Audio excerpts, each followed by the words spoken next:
Bell-ero started with the idea of the Pedalling Culture programme, which was to celebrate and get people out on the Redways, either as cyclists or using them as footpaths, and they were looking for art projects, cultural projects to bring people out to celebrate and interpret the Redways.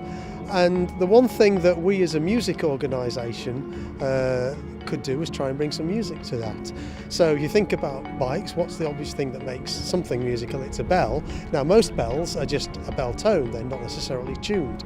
So we found a way of making tuned bicycle bells and worked with a local composer to create a piece of music and recruited members of the community to come along and do some riding, and as they rode around they created little mini peals of bells like church bells. The fact that there's over 250 miles worth of cycle paths that don't even touch the roads. They go across them, they go around them, underneath them, over them, and you can get to work anywhere in Milton Keynes in a matter of minutes without even seeing a motorised vehicle, which is incredible.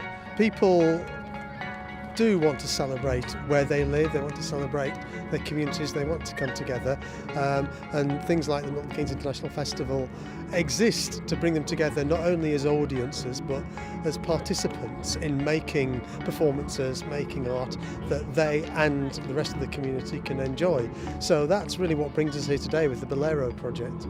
It's an opportunity to be an extrovert, which I am.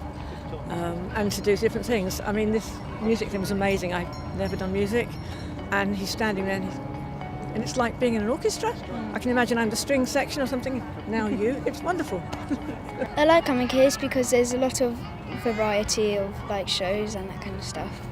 I think we're all amateurs really. Just had a couple of rehearsals, Wednesday, Thursday, which was great fun, and then the event itself was wonderful. Never done anything like it. Well, I don't think anything like this has ever happened before, actually. So it was brilliant. My favourite bit was when we chose our favourite route and we were biking. It's a fantastic opportunity and a lovely event. All ages, you see all ages are involved in the playing and in the listening of the piece. And just very proud to be involved in not only this but other community music events.